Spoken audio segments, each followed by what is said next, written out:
I can't help but think, wait a minute, what came first? There's no way the beat came first. The beat came first. Never. Yeah. The beat came first. It's Murder's genius. So I was working with Black Motion. Yeah. And so Murder's always listening to music.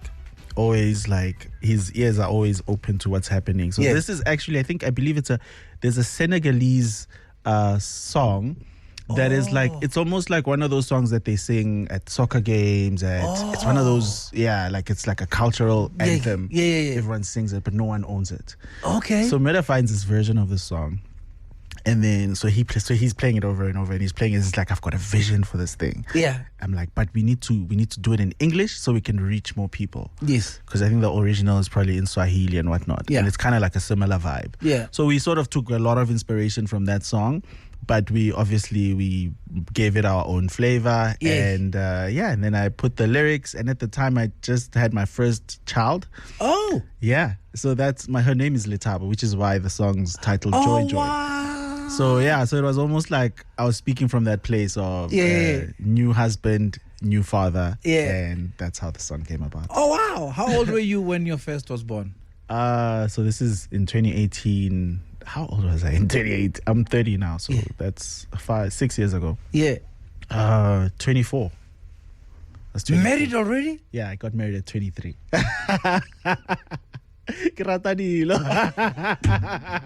Hey, Mona. Yeah.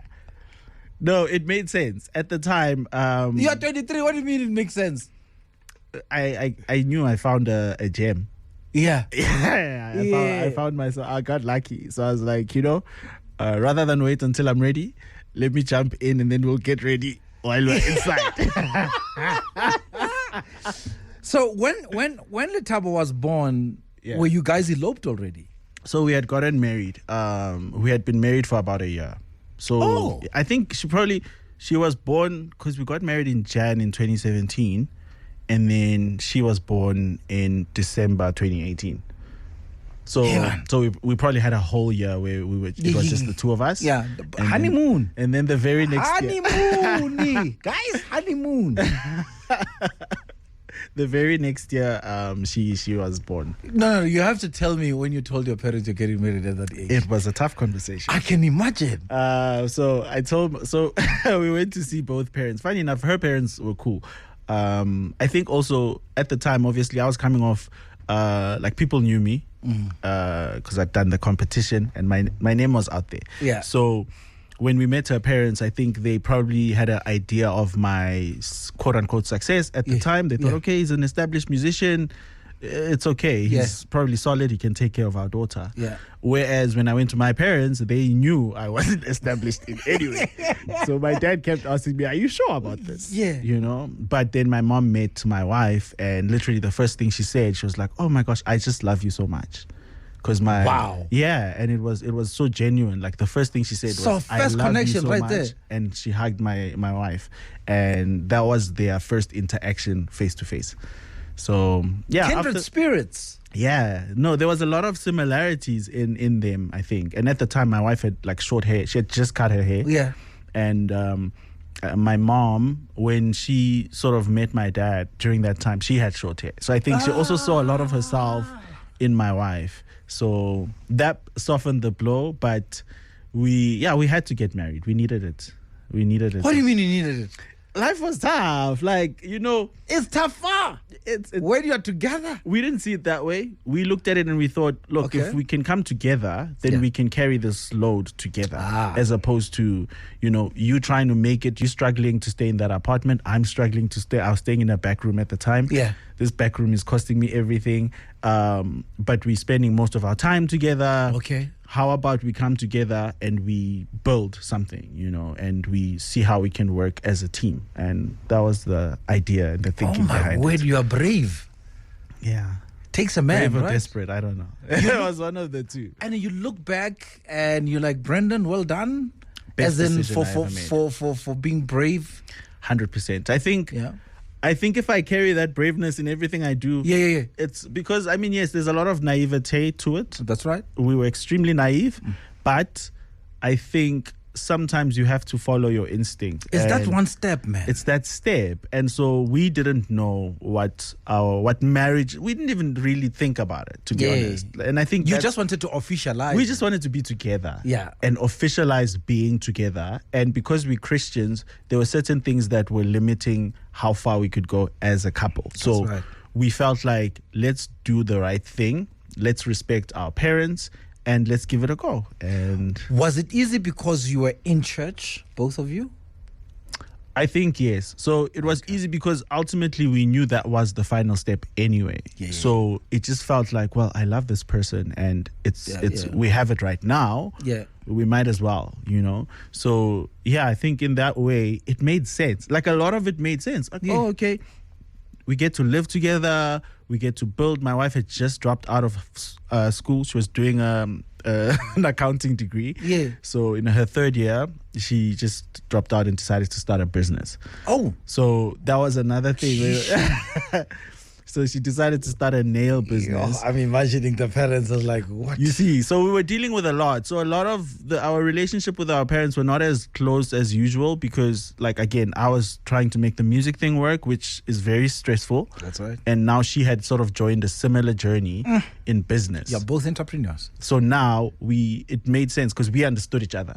And so we found a lot of comfort in each other because I understand the journey of just going out on a limb. And she understands, that if we stick together, my wife is like, she's an optimist, an optimistic person. She looks at all the positives. That's right. And it was like, yeah, but right now I'm paying 6,000 for rent. You're paying 6,000 for rent. If we lived together, we'd just pay 6,000 and we'd have an extra 6,000 to build our businesses. That's why accounting science, man. That's how she was looking at it. And it's like, what is stopping us from getting married? We love each other. We've always planned to in the future. Yeah. Why not just do it now? So that was our thinking. It's crazy. When I think back now, I do think, if I knew what I knew now, probably wouldn't have done it. Okay. Yeah. Just because, like I said, we personally were not ready as people. There was a lot of work that I had to do and on growing my own up character. But in the same breath, having someone you can reflect towards is quite helpful. And vulnerability as well is a strength, not a weakness in this case, because both of you need to be vulnerable with each other. Exactly. About exactly what it is that is going on, because you are experiencing new things way too early, including now, boom, Yes, exactly. It was exactly that. But you would know, the thing about marriage is it forces you to look at yourself. No, it's a mirror, boss. You have to. So it's a mirror in human form, and it's also a mirror in self-reflection form. 100%. And it's also about, managing your emotions, which is something that you hardly did by yourself. Yes. But now you need to manage it not only for yourself, but for your partner. Yes. Because what you feel is right may not be right. That's the thing about it. And then you also need to have a position where you say, it feels right, but why did it upset her? Exactly. I didn't do anything wrong. So you learn empathy. That's right. You see now. And so, I think, like I'm 30. I've been married for 7 years. So, man. I don't think I'd do it any other way. I think it was the right way. And is Letabo the only child? We've got 2 kids. So we've got a son as well. Oh. So Letabo is my daughter. She's 6. And then I've got a son called Zani, Lihumo. He's 4 this year. Now, double trouble. But we're out of the game now. Now I think I'm done. No, you may be done. Is she done? She was more done than me. Oh, okay. Then you are safe. Yeah. Because as long as she wants more, I can tell you now. Yeah, I have to. I have to adhere. Graskop, right? Yes. This is where the God's window is? This is where God's window is. Oh, wow. Yeah. How was it growing up there? It was beautiful. It's a beautiful town. Even even to this day, I go there to sleep because it's very misty weather. So it's okay. Now you just made me yearn for a holiday now. Yeah, it's cold and misty, and there's tons of mountains, and it's just very calm. So it was great, but it was limiting also. You can imagine as a creative, there's not a lot of outlets for us. I think the town probably has 3,500 people that live there. All in all, because it's mostly a tourist town. Yes. No, we pass through. You guys, most people are just visiting and whatnot. So yeah, growing up there, it's great. It's a small town life, which I quite like. Now that now that life has been lifing. I miss those days. Yeah. But at least now you have a place which will double up as going back to my roots / holiday. Yeah, true. But I don't know if there's a lot of roots there for me, because there's not a lot of culture. Other than pancakes, you know, like there's not a lot of culture in the town. You know, like you go to Soweto and you know there's a culture there. Like people grow up in the township. There's quite a lot of culture in your roots there that you. Whereas when you grow up in Graskop, you're spending most of your time in the house, playing in the street. Like it's not. There's not a lot of culture. Except for the fact that we know everyone comes here for our pancakes. People like God's Window. And but other than that, I'm glad you spoke about now you're raising a son. I have a blind spot here. The blind spot is somebody writing to us to try and get a view before they make a decision. Mm-hmm. This is how you acid test your decision. Okay. Before you make it. Okay. Excuse me. So they go to the mall, him and the wife, come back 4 o'clock. The 16-year-old son is there with his girlfriend watching TV. He has never introduced anyone before. Ooh. And there they are. So he walks in first. Mm-hmm. And immediately he saw himself when he was 16. He didn't say anything. He just went straight to the bedroom and kept quiet. The wife walked in and saw that nonsense. Was like, what is this? Yeah. And chased them out. She went to the bedroom and said, and then, Wena? Why do you leave them like that? Why don't you chastise? Why don't you omanya? Something. What is this? And right there, he says, you know what? I think it's time for this boy to have a back room. At 16? Yeah, to sleep in one of those back rooms so that he can have his privacy. Yeah, man. At 16. The wife are way to promote the nonsense. Sure. It's like, no. He's coming of age. I would rather do that and have a tough conversation, father-son, about the responsibilities that comes with sex and than to try and avoid reality. Sure. And her argument is, if it was your daughter, would you feel the same way? Would you do the same thing? And his argument is, boys and girls will never be the same. So he's like, am I being too easy on the boy? It's an interesting one, because I think it's layered, obviously. Yes, but I agree that the approach differs with each child. Yeah, and I think it really just comes down to like, I guess by 16, I think you should have already had the conversation. Yeah. But personally, I still believe in like very strict parenting. Okay. So I would never, like, my son, I think I'm harder on my son. Okay. Why?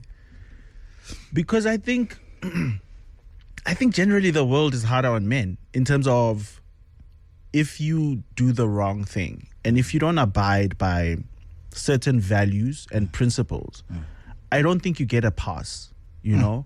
And so I think as a man, you have to learn how to take responsibility and not make excuses where and that's for me that's the physical side. That's the side that I feel like I relate to my son with, because my wife takes a more emotional approach. That's right. And she wants to understand why would he just jump off of the stove.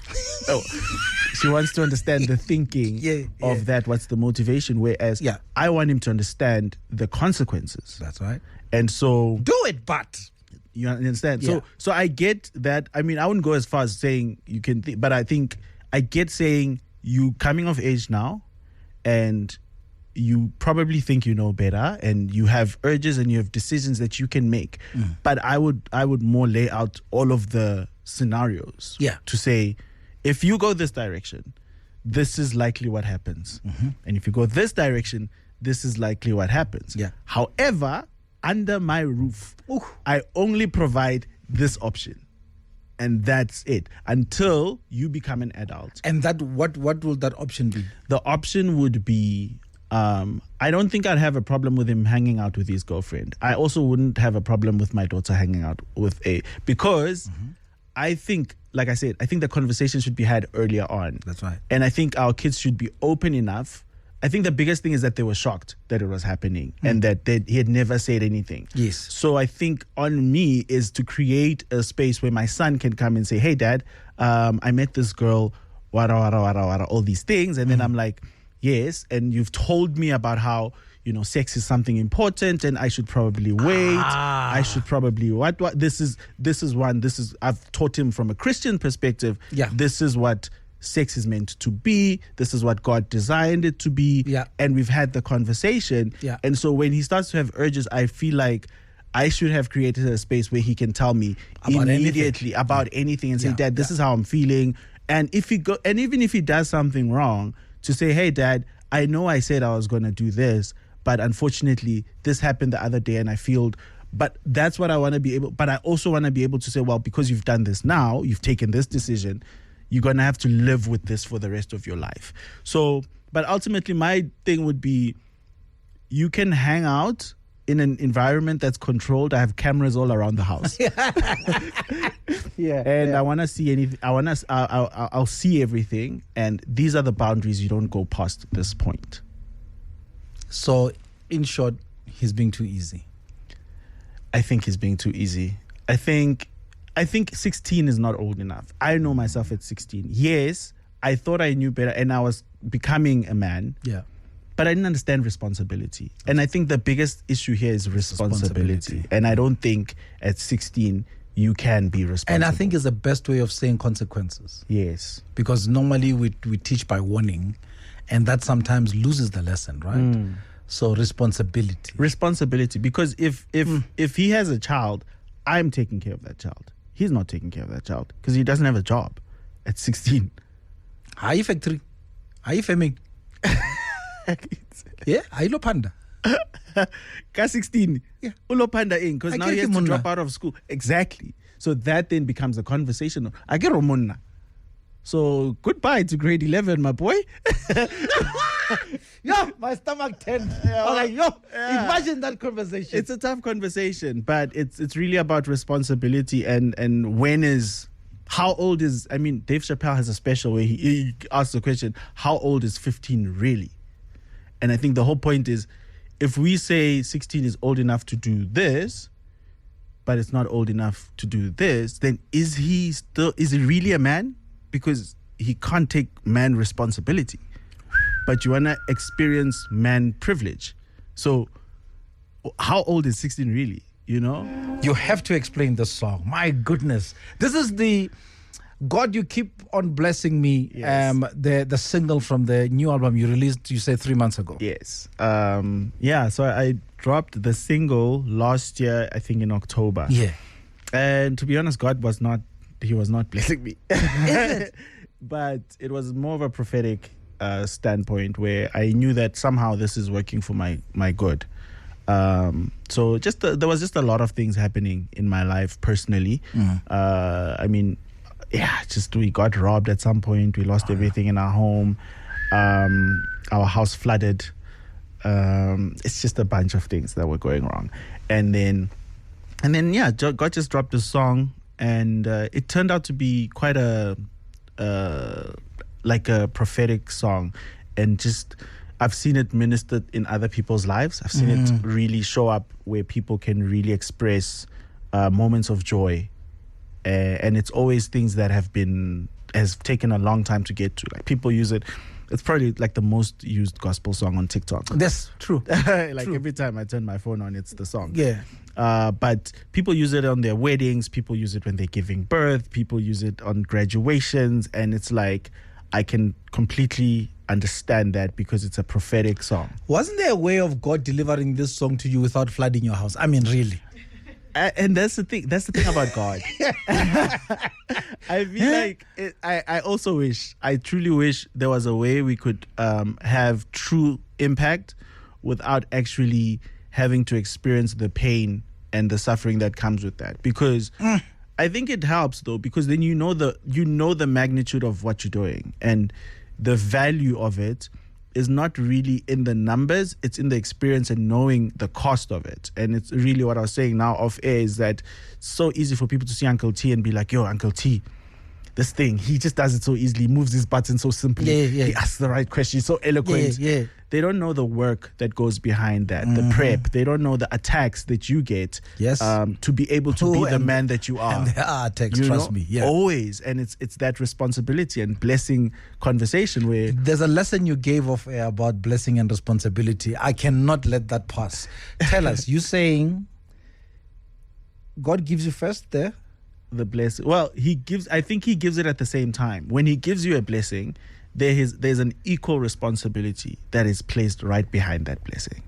And it requires you, that is the character building of the blessing, because to be able to maintain and sustain God's blessing, you need to be the person that deserves that blessing. And so a lot of times, sometimes we don't actually see these things as working together. That's why I knew when my life physically was tough that in my career, I don't get to live in a place where I'm sulking and I'm expecting God to be this person, because he already is that. It's just that this is just the consequence of me getting to enjoy the benefits that I'm enjoying now. And sometimes the blessing is not as obvious as related to the area in your career or wherever you looking to put it in. So maybe God is blessing me through health. Maybe God is blessing me through having a secure family and having healthy kids that are smart, and that is the blessing. But the responsibility is, for a few years in your career, you're going to have to really stick it out.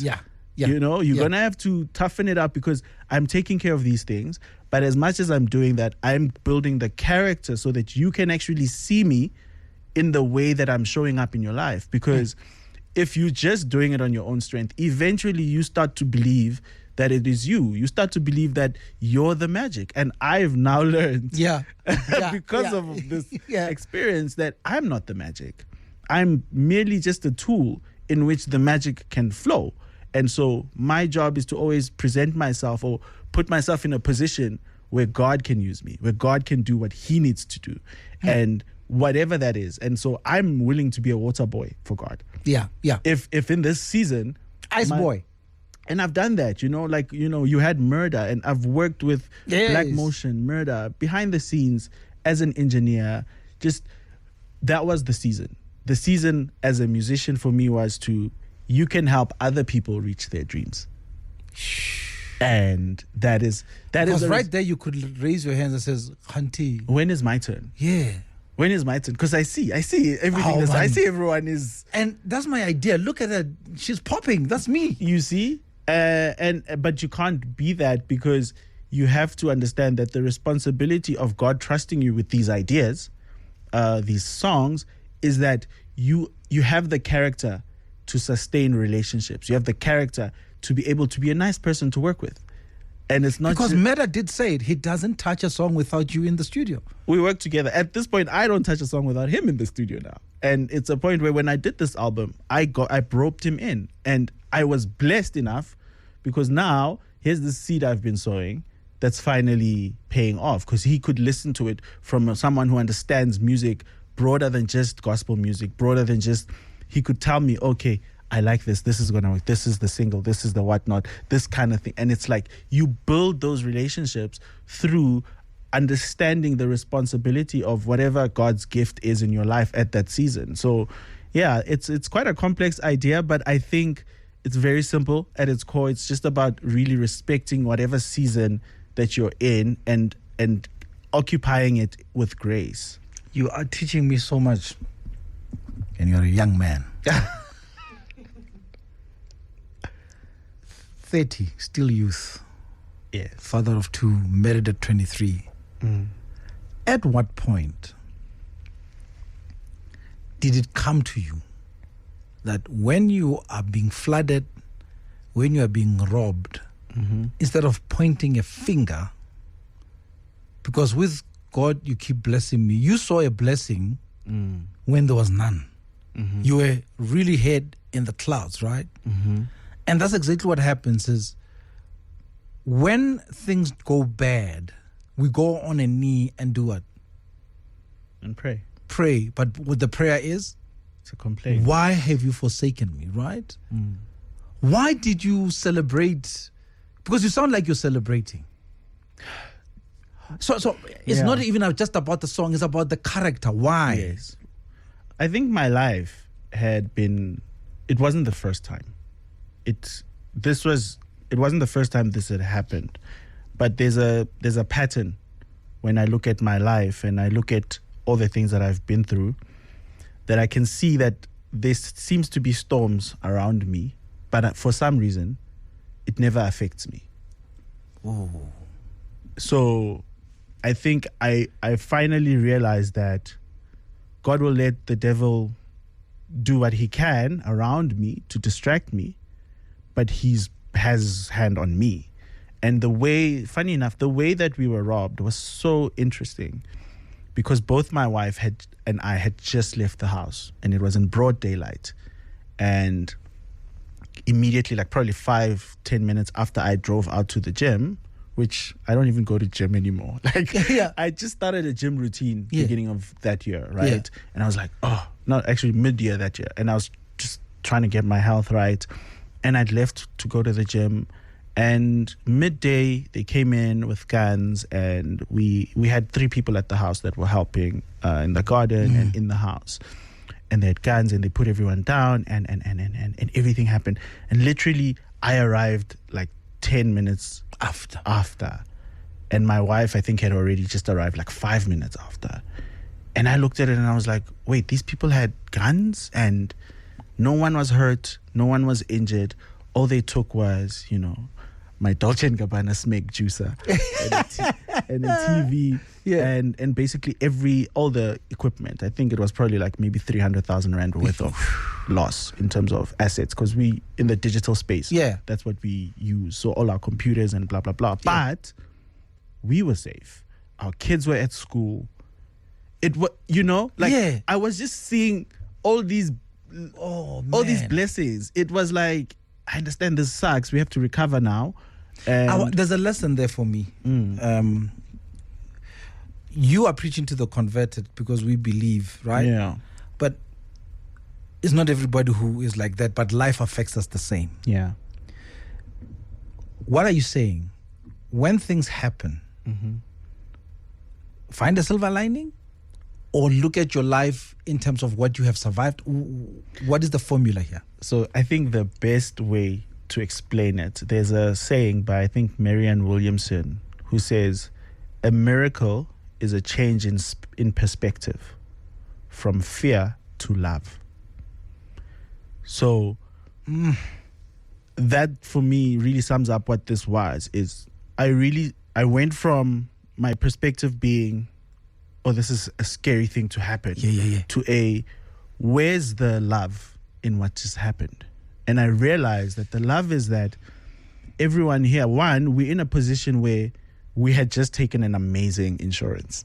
We had just got at the top of the range insurance. So we didn't have that stress of how are we going to recover. That's right. Because remember, we had the flooding before. Yeah. Where we didn't have insurance. So this happened like consecutively in the same year, probably 3 months later. So when the flooding happened, we lost everything because we had house insurance, but house insurance doesn't cover everything. And it doesn't cover neglect. Yes. And so by the time this was happening, for me, I realized that I've experienced something similar, but now I'm in a better position in that we are better prepared. Everyone is safe. No one is hurt. There's a space. Like now we have resources to be able to deal with this. And so I saw that perspective. I saw that it wasn't, why is this happening to me? It was more of if it's happening to me, at least I can handle it. And so I felt like I could handle what this responsibility was. I hear you. And I knew that an equal blessing was somewhere on the horizon. Of course. For this, what I'm going through here. That's right. Having to deal with this consecutively. Just around the corner. And I mean, my brother posted this thing on Instagram. He always finds these cool quotes. And it says, the devil doesn't rob places that have nothing valuable. So if that's happening to me, there's something about what I'm doing in my life, in my career, with my family, with my wife, with my kids, that is a threat. So I just need to put my foot on the pedal. So you move from fear to love. to love. Brenden Praise, freedom to worship. Free to worship. Free yes. to worship. But actually, that's where it came from, because we started it during lockdown, and we were all locked out. But I realized that we have freedom to worship. Yeah. So I should have actually called it that. I need to check if that's not trademarked yet. But yeah. So watch my royalty slip coming in. So we call them free to worship nights that we're doing. We started the first one in Joburg. And it's a Thursday night. It's like a date night but you can go and you can have coffee and you can have some cupcakes and hopefully this time boerewors rolls or whatever. Yeah, something yana. But then it's capped off by a worship experience that's authentic, acoustic, keys, guitar, amazing singers, and we all just sing together for an hour and a half, and then you're back to your merry way. Is this still coming? Have you done it? So I did one in Johannesburg. It was amazing. We had 120 people. We're doing the next one in Pretoria. Oh. Yeah. So we're doing it at in Hatfield at Muso Church. Okay. Which is 1250 Pretoria Street. Okay. And we're going to have more people there. And 27th June, it's a Thursday night, 7 p.m. Yeah. So just come through. Just come through. It's chill, super chilled vibes. Like I said, we're serving coffee, cappuccinos, in fact, espressos. Yeah. Top of the range. That's right. I'm a coffee lover, so I make sure. I make sure that coffee slaps. Yeah. So we've got great coffee. We've got some pastries, and like I said, more than anything, we've got community that comes together, like-minded, and we just worship. And one of the things that I liked about the first one, we got a lot of testimonies where people were coming and they were like, "Oh, this song that you guys did here actually reminded me of this moment, or this is what's happening, or I'm going through this," or it was also big for me because this year my mom was actually in ICU for 4 months of the year. She actually just got out 2 weeks a week ago from the hospital. So it was quite a moment. So it's really about people who deal with things and coming together and being able to express that through worship music. Fellowship is a thing. It is. You need to hang together to face this life, right? 100%. So how do we know about this free to worship? Do we have to follow you on socials? So follow me on socials, but yeah, tickets are on Howler. Okay. So you go on Howler, free to worship nights, it's going to be there. But I'm going to post everything. If you're on Instagram, Brenden Praise, and TikTok, Brenden Praise. Those other apps, Facebook, Brenden Praise. Those other ones. Yeah. All right. Muna, happy Youth Month. Yeah, it's a big month. It's a big month. We celebrate you. Happy Father's Day. Yes. It's a double whammy this Sunday. Yeah. May you not be bought socks. I've already gotten so many press drops of socks. It's bad. The brands are in on it now. It's not just the kids. It's like they're saying, put a sock on it. We celebrate you, man, and God bless you more. May your family grow to be healthy, stronger. May you live long to see, all that you have invested come to fruition, and keep shining, my brother. I received that. Thank you so much. There you go.